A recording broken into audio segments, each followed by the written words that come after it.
सभी का स्वागत एक बार फिर से मेरे channel study time by Rajesh Sharma पर। साथियों, इस वीडियो से मैं आपके लिए एक नई चीज़ लेकर के आया हूँ। बाबू देवकीनंदन खत्री द्वारा रचित चंद्रकांता संतति पार्ट 1, और ये इस सिलसिले में मेरा पहला वीडियो है, इसलिए बने रहे मेरे साथ और देखें वीडियो को शुरू से अंत तक। और आपको वीडियो निश्चित रूप से पसंद आएगा। यदि आपको वीडियो पसंद आए तो लाइक करें, शेयर करें, और आगे की कड़ियाँ देखने के लिए, चैनल के अपडेट प्राप्त करने के लिए आप जल्दी से जल्दी सब्सक्राइब कर लें। तो साथियों, शुरू करते हैं। पहला बयान। नौगढ़ के राजा सुरेंद्र सिंह के लड़के बीरेंद्र सिंह की शादी विजयगढ़ के महाराज जयसिंह की लड़की चंद्रकांता के साथ हो गई। बारात वाले दिन तेज सिंह के आखिरी दिल्लगी के सबब चुनार के महाराज शिवदत्त को मसालची बनना पड़ा। बहुतों की ये राय हुई कि महाराज शिवदत्त का दिल अभी तक साफ नहीं हुआ, इसलिए अब उनको कैद में ही रखना मुनासिब है। मगर महाराजा सुरेंद्र सिंह ने इस बात को नापसंद किया और कहा कि महाराज शिवदत्त को हम छोड़ चुके हैं। इस वक्त जो तेज सिंह से उनकी लड़ाई हो गई, यह हमारे साथ बैर रखने का सबूत नहीं हो सकता।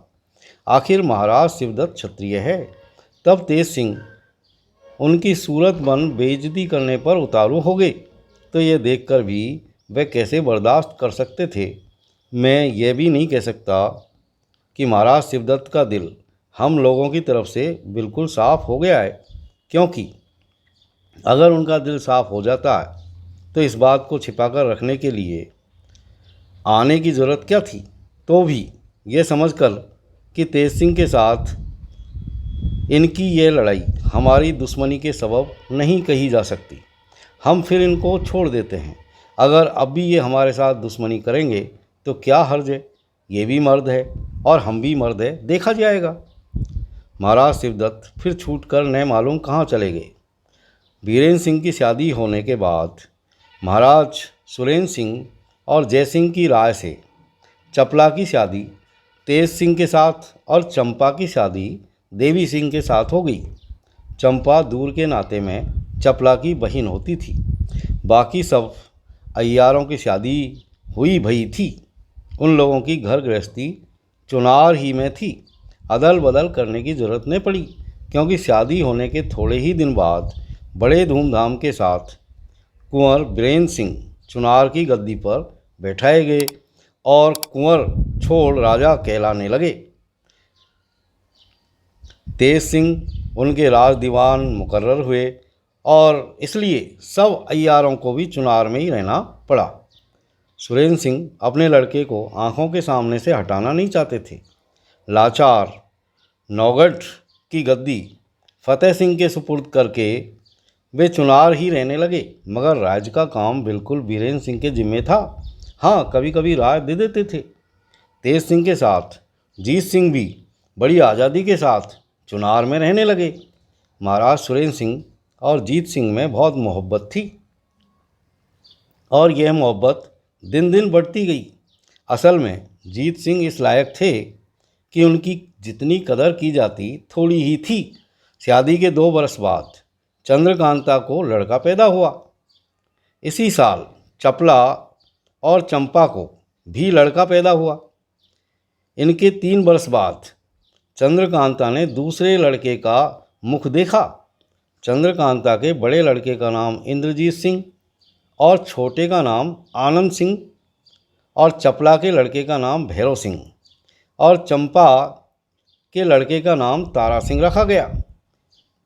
जब ये चारों लड़के कुछ बड़े और बातचीत करने लायक हुए, तब इनके लिखने पढ़ने और तालीम का इंतज़ाम किया गया और राजा सुरेंद्र सिंह ने इन चारों लड़कों को जीत सिंह की शागिर्दी और हिफाजत में छोड़ दिया।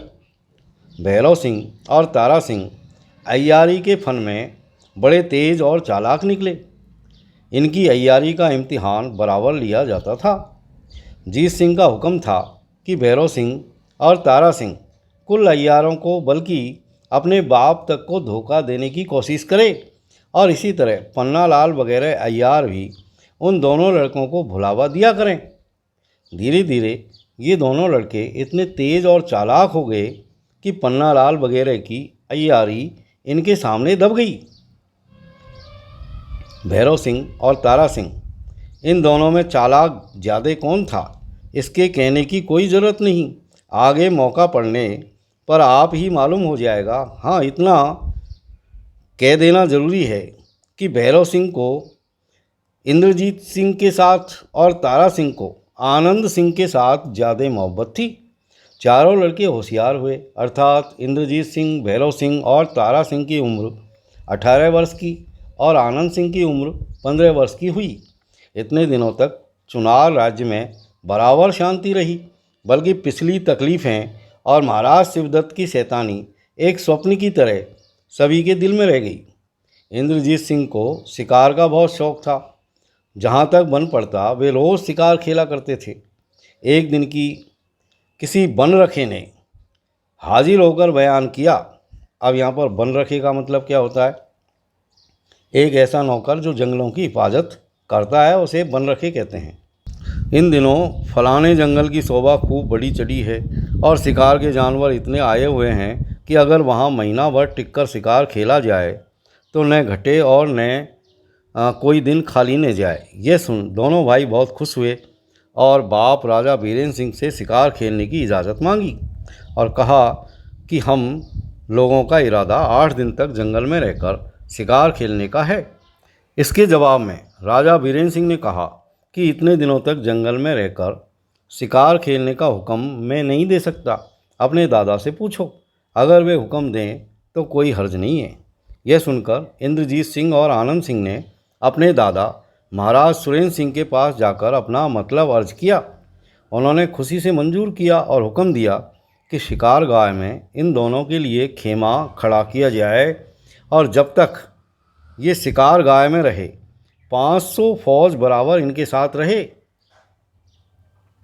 शिकार खेलने का हुक्म पा इंद्रजीत सिंह और आनंद सिंह बहुत खुश हुए और अपने दोनों अय्यार भैरव सिंह और तारा सिंह को साथ ले मैं 500 फौज के चुनार से रवाना हुए। चुनार से 5 कोस दक्षिण एक घने और भयानक जंगल में पहुंचकर उन्होंने डेरा डाला। दिन थोड़ा बाकी रह गया, इसलिए ये राय ठहरी कि आज आराम कर लें, कल सवेरे शिकार का बंदोबस्त किया जाए, मगर वन रखों को शेर का पता लगाने के लिए आज ही कह दिया जाएगा। भैंसा बांधने की कोई ज़रूरत नहीं, शेर का शिकार पैदल ही किया जाएगा। दूसरे दिन सवेरे वन रखों ने हाजिर होकर उनसे अर्ज़ किया कि इस जंगल में शेर तो है, मगर रात हो जाने के सबब हम लोग उन्हें अपनी आँखों से न देख सकें। अगर आज के दिन शिकार न खेला जाए तो हम लोग देखकर उनका पता घूमने और दिल बहलाने के लिए डेरे से बाहर निकले और टहलते हुए दूर तक चले गए। ये लोग धीरे धीरे टहलते और बातें करते हुए जा रहे थे कि बाईं तरफ से शेर गरजने की आवाज़ आई, जिसे सुनते ही चारों अटक गए और घूमकर उस तरफ देखने लगे जिधर से आवाज़ आई थी। लगभग 200 गज की दूरी पर एक साधु शेर पर सवार जाता दिखाई पड़ा, जिसकी लंबी लंबी और घनी जटाएं पीछे की तरफ लटक रही थी। एक हाथ में त्रिशूल, दूसरे में शंख लिए हुए था। इसकी सवारी का शेर बहुत बड़ा था और उसके गर्दन के बाल जमीन तक लटक रहे थे। इसके 8-10 हाथ पीछे एक शेर और जा रहा था, जिसकी पीठ पर एक आदमी के बदले बोझ लदा हुआ नजर आया। शायद यह असबाब उन्हीं शेर सवार महात्मा का हो। शाम हो जाने के सबब साधु की सूरत मालूम न पड़ी, तो भी उसे देख इन चारों को बड़ा ही ताज्जुब हुआ और कई तरह की बातें सोचने लगे। इंद्र, इस तरह शेर पर सवार होकर घूमना मुश्किल है। आनंद, कोई अच्छे महात्मा मालूम होते हैं। भैरव, पीछे वाले शेर को देखिए जिस पर असबाब लदा हुआ है, किस तरह भीड़ की तरह सिर नीचा किए जा रहा है। तारा, शेरों को बस में कर लिया है। इंद्र, जी चाहता है उनके पास चलकर दर्शन करें। आनंद, अच्छी बात है, चलिए पास से देखें कैसा शेर है। तारा, बिना पास गए महात्मा और पाखंडी में भेद न मालूम होगा। भैरों, शाम तो हो गई है, खैर चलिए आगे से बढ़कर रोकें, दे सकेंगे। आज के दिन भी शिकार खेलना बंद किया गया। पहर भर दिन बाकी रहे। इंद्रजीत सिंह और आनंद सिंह घोड़ों पर सवार हो अपने दोनों अय्यारों को साथ ले। आनंद, आगे से चलकर रोकने से बुरा नहीं माने। भैरों, हम अय्यारों का पेशा ही ऐसा है कि पहले तो उनका साधु होना ही विश्वास नहीं करते। इंद्र, आप लोगों की क्या बात है, जिनकी मूछ हमेशा ही मुड़ी रहती है। खैर चलिए तो सही। भैरों, चलिए। चारों आदमी आगे घूमकर बाबा जी के सामने हो गए, जो शेर पर सवार जा रहे थे। इन लोगों को अपने पास आते देख बाबा जी रुक गए। पहले तो इंद्रजीत सिंह और आनंद सिंह के घोड़े शेरों को देखकर अड़े, मगर फिर ललकारने से आगे बढ़े। थोड़ी दूर जाकर दोनों भाई घोड़ों के ऊपर से उतर पड़े। भैरव सिंह और तारा सिंह ने दोनों घोड़ों को पेड़ों से बांध दिया। इसके बाद पैदल ही चारों आदमी महात्मा के पास पहुँचे। बाबा जी दूर ही से राजकुमारों को अपनी तरफ आता हुआ देख करके बोले, आओ राजकुमार इंद्रजीत सिंह और आनंद सिंह, कहो कुशल तो है। इंद्र प्रणाम करके, आपकी कृपा से सब मंगल है। बाबा भैरव सिंह और तारा सिंह की तरफ देखकर, कहो भैरव और तारा, अच्छे हो। दोनों हाथ जोड़कर, आपकी दया से। बाबा राजकुमार, मैं खुद तुम लोगों के पास जाने को था, क्योंकि तुमने शेर का शिकार करने के लिए इस जंगल में डेरा डाला है। मैं गिरनार जा रहा हूँ, घूमता फिरता इस जंगल में भी आ पहुँचा। यह जंगल अच्छा मालूम होता है, इसलिए 2-3 दिन तक यहाँ रहने का विचार है। कोई अच्छी जगह देखकर धूनी लगाऊंगा। मेरे साथ सवारी और असबाब लादने के कई शेर हैं, इसलिए कहता हूँ कि धोखे में मेरे किसी शेर को मत मारना, नहीं तो मुश्किल होगी। सैकड़ों शेर पहुंचकर तुम्हारे लश्कर में हलचल मचा डालेंगे और बहुतों की जान जाएगी। तुम प्रतापी राजा सुरेंद्र सिंह के लड़के हो, इसलिए तुम्हें पहले ही से समझा देना मुनासिब है, जिससे किसी तरह का दुख न हो। इंद्र, महाराज मैं कैसे जानूंगा यह आपका शेर है? ऐसा ही है तो शिकार न खेलूँगा। बाबा नहीं नहीं, तुम शिकार खेलो, मगर मेरे शेरों को मत मारो। इंद्र, मगर ये कैसे मालूम होगा कि फलाना शेर आपका है? बाबा देखो, मैं अपने शेरों को बुलाता हूँ, पहचान लो। बाबा जी ने शंख बजाया। भारी शंख की आवाज़ चारों तरफ जंगल में गूंज गई और हर तरफ से गुर्राहट की आवाज़ आने लगी। थोड़ी ही देर में इधर उधर से दौड़ते हुए 5 शेर और आ पहुँचे। ये चारों दिलावर और बहादुर थे, मगर कोई दूसरा होता तो डर से उनकी जान निकल जाती। लेकिन इंद्रजीत सिंह और आनंद सिंह के घोड़े शेरों को देखकर उछलने कूदने लगे, मगर रेशम की मजबूत बागडोर से बंधे हुए थे, इससे भाग न सके। इन शेरों ने आकर बड़ी उधम मचाई।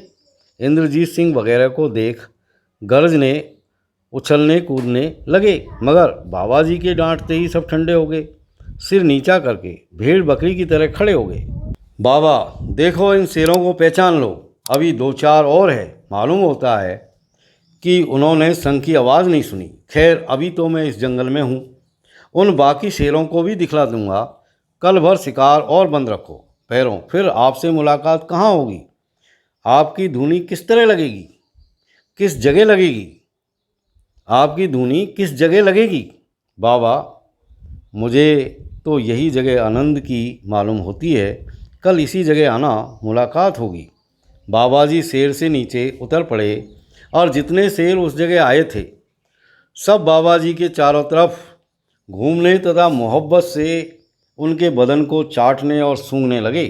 ये चारों आदमी थोड़ी देर तक वहाँ और अटकने के बाद बाबा जी से विदा हो खेमे में आए। जब सन्नाटा हुआ तो भैरव सिंह ने इंद्रजीत सिंह से कहा, मेरे दिमाग में इस समय बहुत सी बातें घूम रही है। मैं चाहता हूँ कि हम लोग चारों आदमी एक जगह बैठ कमेटी कर कुछ राय पक्की करें। इंद्रजीत सिंह ने कहा, अच्छा, आनंद और तारा को भी इसी जगह बुला लो। भैरव सिंह गए और आनंद सिंह तथा तारा सिंह को उसी जगह बुला लाए। उस वक्त सिवाय इन चारों के उस खेमे में और कोई नहीं रहा। भैरव सिंह ने अपने दिल का हाल कहा, जिसे सभी ने बड़े गौर से सुना। इसके बाद पहर भर तक कुमेटी करके निश्चय कर लिया कि क्या करना चाहिए। यह कुमेटी कैसी भई, भैरव सिंह का क्या इरादा हुआ और उन्होंने क्या निश्चय किया तथा रात भर ये लोग क्या करते रहे, इसके कहने की कोई ज़रूरत नहीं। समय पर सब भेद खुल जाएगा। सवेरा होते ही चारों आदमी खेमे के बाहर हुए और अपनी फौज के सरदार कंचन सिंह को बुला कुछ समझा बाबा जी की तरफ रवाना हुए। जब लश्कर से दूर निकल गए, आनंद सिंह, भैरव सिंह और तारा सिंह तो तेजी के साथ चुनार की तरफ रवाना हुए और इंद्रजीत सिंह अकेले बाबा जी से मिलने गए। बाबा जी शेरों के बीच धूनी रमाए बैठे थे। दो शेर उनके चारों तरफ घूम घूम कर पहरा दे रहे थे। इंद्रजीत सिंह ने पहुंचकर प्रणाम किया और बाबा जी ने आशीर्वाद देकर बैठने के लिए कहा। इंद्रजीत सिंह ने बनिस्पत कल के आज दो शेर और ज़्यादा देखे। थोड़ी देर चुप रहने के बाद बातचीत होने लगी। बाबा, कहो इंद्रजीत सिंह, तुम्हारे भाई और अय्यार कहाँ रह गए? वे नहीं आए? इंद्र, हमारे छोटे भाई आनंद सिंह को बुखार आ गया, इस सबब वे नहीं आ सके। उसी की हिफाजत में दोनों अय्यारों को छोड़ मैं अकेला आपके दर्शन को आया हूँ। बाबा, अच्छा, क्या हर्ज है? आज शाम तक वे अच्छे हो जाएंगे। कहो, आजकल तुम्हारे राज्य में कुशल तो है? इंद्र, आपकी कृपा से सब आनंद है। बाबा, बेचारे बीरेंद्र सिंह ने भी बड़ा कष्ट पाया। खैर, जो हो, दुनिया में उनका नाम रह जाएगा। इस 1000 वर्ष के अंदर कोई ऐसा राजा नहीं हुआ कि जिसने तिलिस्म तोड़ा हो। एक और तिलिस्म है, असल में वही भारी और तारीफ के लायक है। इंद्र, पिताजी तो कहते हैं कि वह तिलिस्म तेरे हाथ से टूटेगा। बाबा, हाँ, ऐसा ही होगा।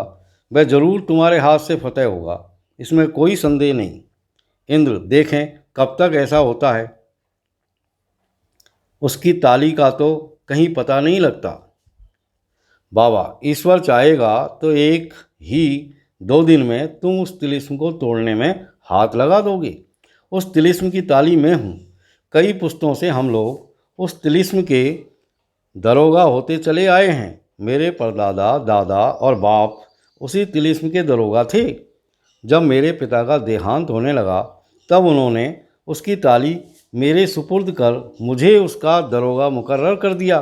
अब वक्त आ गया है कि मैं उसकी ताली तुम्हारे हवाले करूं, क्योंकि वह तिलिस्म तुम्हारे नाम पर बांधा गया है और सिवाय तुम्हारे कोई दूसरा उसका मालिक नहीं बन सकता। इंद्र, तो अब देर क्या है? बाबा, कुछ नहीं, कल से तुम उसके तोड़ने में हाथ लगा दो। मगर एक बात तुम्हारे फायदे की हम कहते हैं। इंद्र, वह क्या? बाबा, तुम उसके तोड़ने में अपने भाई आनंद को भी शरीक कर लो। ऐसा करके ऐसा करने से दौलत भी दूनी मिलेगी और नाम भी दोनों भाइयों का दुनिया में हमेशा के लिए बना रहेगा। इंद्र, उसकी तो तबीयत ही ठीक नहीं। बाबा, क्या हर्ज है? तुम अभी जाकर जिस तरह बने उसे मेरे पास लाओ। मैं बात की बात में उसको चंगा कर दूंगा। आज ही तुम लोग मेरे साथ चलो, जिसमें कल तिलिस्म टूटने में हाथ लग जाए, नहीं तो साल भर फिर मौका नहीं मिलेगा। इंद्र, बाबा जी, असल तो यह है कि मैं अपने भाई की बढ़ती नहीं चाहता। मुझे यह मंजूर नहीं कि मेरे साथ उसका भी नाम हो। मुझे यह मंजूर नहीं कि मेरे साथ उसका भी नाम हो।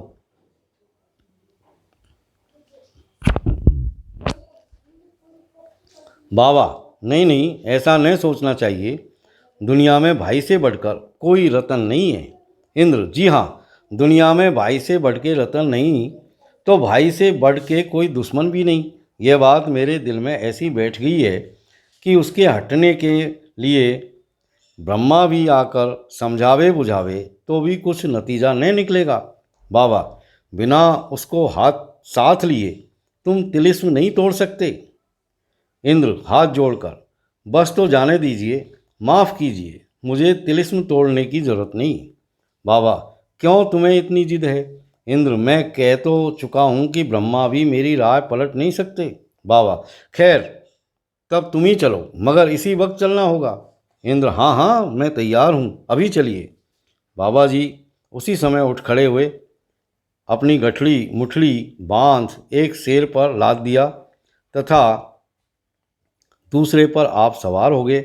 इसके बाद एक शेर की तरफ देखकर कहा, बच्चा गंगाराम, यहाँ तो आओ। वह शेर तुरंत इनके पास आया। बाबा जी ने इंद्रजीत सिंह से कहा, तुम इस पर सवार हो लो। इंद्रजीत सिंह कूद कर सवार हो गए और बाबा जी के साथ साथ दक्षिण का रास्ता लिया। बाबा जी के साथी शेर भी कोई आगे, कोई पीछे, कोई बाएं, कोई दाहिने हो बाबा जी के साथ जाने लगे। सब शेर तो पीछे रह गए, मगर दो शेर जिन पर बाबा जी और इंद्रजीत सिंह सवार थे आगे निकल गए। दोपहर तक ये दोनों चलते चले गए।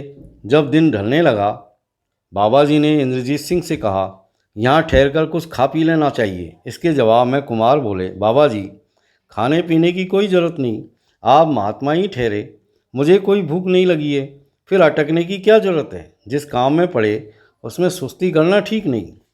बाबा जी ने कहा, शाबाश, तुम बड़े बहादुर हो, और तुम्हारा दिल इतना मजबूत न होता तो तिलिस्म तुम्हारे ही हाथ से टूटेगा, ऐसा बड़े लोग न कह जाते। खैर चलो। कुछ दिन बाकी रहा। जब ये दोनों एक पहाड़ी के नीचे पहुँचे,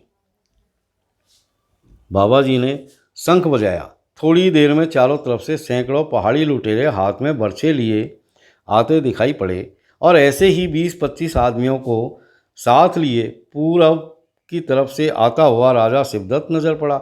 जिसे देखते ही इंद्रजीत सिंह ने ऊंची आवाज में कहा, इनको मैं पहचान गया, यही महाराजा शिवदत्त है। इनकी तस्वीर मेरे कमरे में लटकी हुई है। दादाजी ने इनकी तस्वीर मुझे दिखाकर कहा था कि हमारे सबसे भारी दुश्मन यही महाराज शिवदत्त है।